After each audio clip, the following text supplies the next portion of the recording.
பார்க்க போற இந்த பகுதி, அதாவது அரசியல் மற்றும் நிர்வாகம், உங்க தேர்வுகள்ல ரொம்பவே முக்கியமானது. இதிலிருந்து நிறைய கேள்விகள் வர வாய்ப்பு இருக்கு. அது என்ன சட்டம்னு பார்த்தீங்கன்னா, நாரி சக்தி வந்தன் அதிநியம். நம்ம பேச்சு வழக்கில் சொல்லணும்னா மகளிர் இட ஒதுக்கீடு மசோதா. எக்ஸாம் பாயிண்ட் ஆஃப் வியூல ரொம்ப முக்கியம். இது 106வது அரசியலமைப்பு திருத்த சட்டம். இதை கண்டிப்பா நோட் பண்ணிக்கோங்க. இந்த சட்டம் வந்தா அரசியல்ல பெண்களோட பங்களிப்பு இன்னும் அதிகமாகும். பாருங்க, இந்த மசோதா சும்மா நேத்து இன்னைக்கு வந்ததில்ல. இதோட பயணம் 1930கள்லயே ஆரம்பிச்சிருச்சு. எத்தனையோ தடைகள், தோல்விகள் எல்லாத்தையும் தாண்டி வந்திருக்கு. நீங்க பாலிட்டி படிக்கும்போது 73, 74வது திருத்தங்கள் பத்தி படிச்சிருப்பீங்க இல்லையா? உள்ளாட்சி அமைப்புகள்ல பெண்களுக்கு இட ஒதுக்கீடு கொடுத்தது. அதோட இதையும் சேர்த்து படிக்கும்போது உங்களுக்கு ஒரு நல்ல கனெக்ஷன் கிடைக்கும். சுதந்திரத்துக்கு முன்னாடி ஆரம்பிச்ச விவாதம் பல போராட்டங்களுக்கு பிறகு இப்போதான் சட்டமா வந்திருக்கு. இந்த ஒரு விஷயமே இதோட முக்கியத்துவத்தை நமக்கு புரிய வைக்குது. அடுத்து நம்ம நீதித்துறை சம்பந்தமான ஒரு முக்கியமான நிகழ்வை பார்க்கலாம். இது அரசியலமைப்பு நடைமுறைகளை புரிஞ்சுக்க நமக்கு ரொம்ப உதவியா இருக்கும்.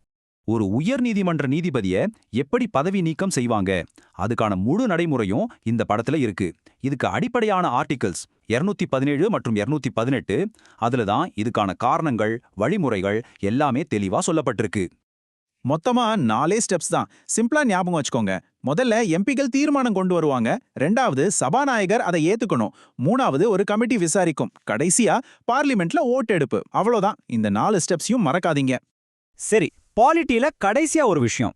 இந்திய அரசியலமைப்பு இப்போ சிந்தி மொழியிலையும் வெளியிடப்பட்டிருக்கு. இது எந்த சட்டத்திருத்தம் மூலமா 8வது அட்டவணையில சேர்க்கப்பட்டதுன்னு கேட்கலாம். பதில் 21வது சட்டத்திருத்தம் 1967. இதுவும் ஒரு முக்கியமான பாயிண்ட். ஓகே, பாலிட்டி முடிஞ்சது. இப்போ நம்ம பொருளாதாரம் மற்றும் சில முக்கியமான அரசாங்க திட்டங்களை பத்தி பார்க்கலாம். 6008. இது என்ன நம்பர்னு யோசிக்கிறீங்களா? முந்திரா துறைமுகத்துல இருந்து ஒரே கப்பல்ல இத்தனை கார்களை ஏத்தி அனுப்பி ஒரு தேசிய சாதனை படைச்சிருக்காங்க. இது நம்ம நாட்டோட லாஜிஸ்டிக்ஸ் துறை எவ்வளோ வேகமா வளருதுங்கிறதுக்கு ஒரு நல்ல உதாரணம். இங்க ஒரு இன்ட்ரெஸ்டிங்கான கேஸ் பாருங்க. ஒரு பக்கம் பழங்குடியின மக்களுக்கு வீடு கட்டி தரணுங்கிற சமூக நீதி, இன்னொரு பக்கம் வனத்தை பாதுகாக்கணுங்கிற சுற்றுச்சூழல் அக்கறை. இது ரெண்டுக்கும் நடுவுல ஒரு சமநிலையை கொண்டு வர்றது தான் இப்போ உச்ச நீதிமன்றத்தில் இருக்கிற சவால்.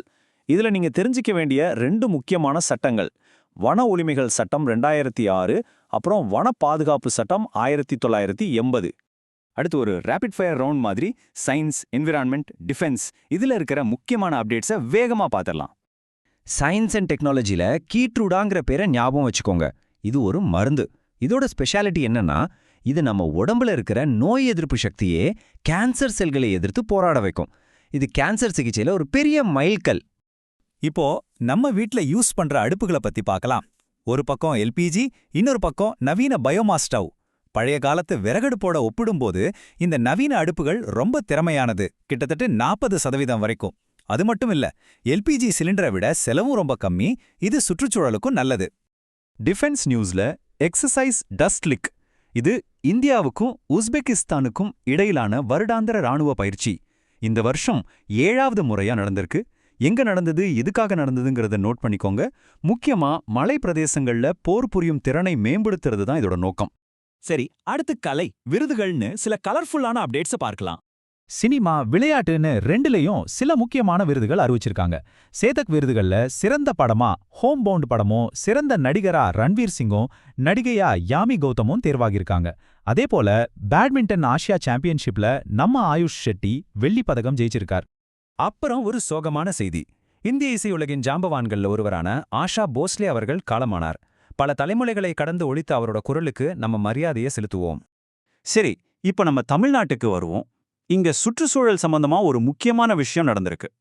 தஞ்சாவூர் பக்கம் வண்ணாரப்பேட்டைங்கிற கிராமத்துல ரொம்பவே அரிதான ஒரு செங்கழுத்து நாரையே பார்த்திருக்காங்க. சாதாரணமா இந்த பகுதியில பார்க்க முடியாத ஒரு பறவை இது. எக்ஸாம்ல இத பத்தி கேட்டா 2 விஷயம் முக்கியம். 1, இதோட ஐயூசிஎன் ஸ்டேட்டஸ், அச்சுற நிலையை அண்மிதது, அதாவது நியர் த்ரெட்டன்ட். 2வது, தென்னிந்தியாவில இத பார்க்கறது ரொம்ப அபூர்வம். ஒருவேளை காலநிலை மாற்றம் காரணமா இதோட வாழ்விடங்கள் மாறுதாங்கிற ஒரு கேள்வியையும் இது எழுப்புது. இன்டர்நேஷனல் நியூஸ்ல அருணாச்சல பிரதேசம் நம்மளோடது தான் அப்படிங்கறதுல இந்தியா ரொம்ப உறுதியா இருக்கு. சீனா அங்க இருக்கிற இடங்களுக்கு புது பேர் வைக்க முயற்சி பண்றத இந்தியா கடுமையா நிராகரிச்சிருக்கு.